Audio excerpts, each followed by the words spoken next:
তো আজকে রান্না করব লইট্টা শুটকি ভুনা করব, আর এখানে ডিম ভুনা করব। ডাল রান্না করে ফেলেছি, তো আজকে আমার এই আয়োজন। আসসালামু আলাইকুম, welcome back to another new blog. কেমন আছেন সবাই? আমি আলহামদুলিল্লাহ ভালো আছি। তো এখন রান্না বান্না করতে যাব। এখানে মিনি আর সাপু কিছু খাবার খেলো, তার এই ঘরে মিনির বাবুরা রেখে দিয়েছি আমি, কারণ ওরা বের হয়ে অনেক বিরক্ত করে। তো এখন আমি রান্না করব, সেজন্য ওদের আটকে রেখেছি। আর এই দেখেন মিনি সাপু এখানে কি করছে, আর এই যে মিনি।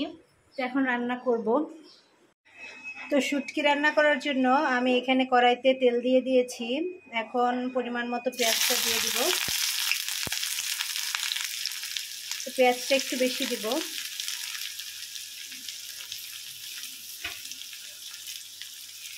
পেঁয়াজটা এখন একটু ভালো মতো ভেজে নিব। তো লইট্টা শুটকি ভুনাটা ভালোই লাগে খেতে, আজকে খাবো অনেকদিন পর। সাথে ডিম ভুনা করব, ডাল।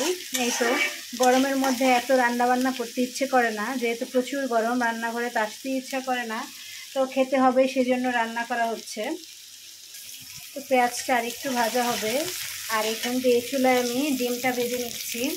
তো দুই চুলায় দুইটা দিয়ে দিচ্ছি, তাড়াতাড়ি রান্না হয়ে যাবে। গরমের মধ্যে এতক্ষণে রান্না করে থাকতে ইচ্ছা করে না। পেঁয়াজটা ভাজা হয়ে গেছে, এর মধ্যে আমি আদা রসুন বাটা, হলুদের গুঁড়া, মরিচের গুঁড়া, ধনিয়ার গুঁড়া আর রসুন কুচি, কাঁচামরিচ একবারে দিয়ে আমি ভালো মতো এখন কষিয়ে নেব। এই শুটকিটা আমি ভালো মতো আগে ভেজে নিয়েছি, তারপর গরম পানি দিয়ে ধুয়ে নিয়েছি। এটা দিয়ে দিব। আর এই কড়াইতে আমি ডিম রান্না করার জন্য পেঁয়াজটা ভেজে নিচ্ছি। তো আলু দিয়ে রান্না করব। সাফু আজকে একটু রাগ করেছি, এখানে এসে বসে আছে সাফু। আর ওই দেখেন মিনি এখানে বসে আছে, ওর বাচ্চারা ওই ঘরে, ও এখানে এসে বসে আছে। আর আমার বাচ্চারা কোচিংয়ে গেছে, ওরা আজকে স্কুল বন্ধ। তো সামনের সপ্তাহ থেকে আবার নাকি শনিবারেও ক্লাস হবে। এই গরমের মধ্যে আবার স্কুল শনিবারেও খোলা রাখবে আর কি। এখন কি হয় দেখি। এই সাপু ঘুমাচ্ছে, আমি ঘরটা একটু গুছিয়ে নিয়েছি। কি হয়েছে, এত ঘুম কেন? সাপু মিনি এখন ঘরে গেল, বাচ্চাদের হয়তো দুধ খাওয়াবে। ওই দেখেন এক এক জায়গায় এক একটা বাচ্চা কি যে করে। ও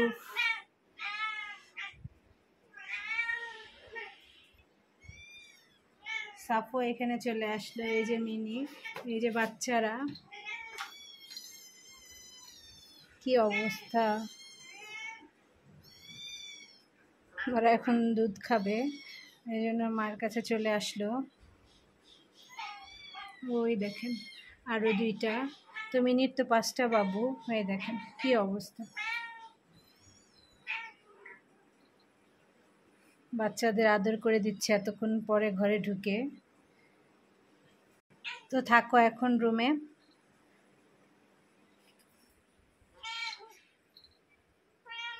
দেখেন সবাই বাবুরা তাকিয়ে আছে, আর মিনি দেখেন বাবুদের আদর করে দিচ্ছে। তো এদিক দিয়ে আমার পেঁয়াজটা কষানো হয়ে গেল। পেঁয়াজটা কষানো হয়ে গেছে, এখন আমি শুটকিগুলো দিয়ে দিব।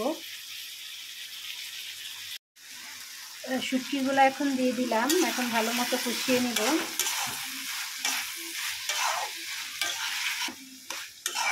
তো শুটকি একটু ঝালঝালি ভালো লাগে, তো আমি কাঁচামরিচ অনেকগুলোই দিয়ে দিয়েছি। ডিমের জন্য পেঁয়াজটা কষিয়ে নিয়েছি, এখন পরিমাণ মতো সব রেগুলার মশলাগুলো দিয়ে দিয়েছি। এটা একটু কষানো হয়ে গেলে আলুটা দিয়ে দিব। তো শুটকিটা আমি ভালো মতো কষিয়ে নিয়েছি, এখন একটু পানি দিয়ে দিব।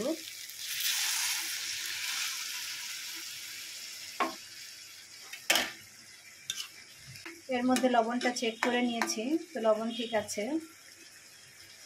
ঢেকে দিলাম 10 মিনিটের জন্য। আমি ডিমের আলুটা কষিয়ে নিচ্ছি, এখন ঢেকে দিব সিদ্ধ হওয়ার জন্য। তো লইট্টা শুটকি প্রায় হয়ে গেছে, প্রায় মানে অনেকটাই হয়ে গেছে। দেখেন তেল উঠে আসছে। তো আমার তো এভাবে খেতে ভালো লাগে। আর কার কীভাবে লইট্টা শুটকি রান্না করতে ভালো লাগে আমাকে কমেন্ট করে জানাবেন। তো এই আমার লইট্টা শুটকির ভুনা ফাইনাল লুক কেমন হয়েছে কমেন্টস করে জানাবেন। আমি অনেক কাঁচামরিচ দিয়েছি, ঝাল ঝাল হয়েছে। এই তো ডিম রান্না শেষ, আলু দিয়ে ডিম রান্না করেছি, লইট্টা শুটকি ভুনা আর পাতলা ডাল। এই তো ছিল আজকে আমার রান্নার আয়োজন। বাচ্চারা কোচিং থেকে চলে এসেছে, খাওয়া দাওয়া শেষ করলাম মাত্র। তো এখানে আবার বাচ্চাদের একটু খাবার, বাচ্চাদের কাছে এসে বসে আছে। তো এই তো দেখেন মিনির বাচ্চারা কিভাবে খাচ্ছে, মিনি বসে আছে। তো আজকে এই পর্যন্তই। আমার এই টাইপের ব্লগ ভিডিও যদি ভালো লেগে থাকে অবশ্যই আমার পাশে থেকে আমাকে উৎসাহিত করবেন। দেখেন একদমই করে খাচ্ছে। তো আল্লাহ হাফেজ।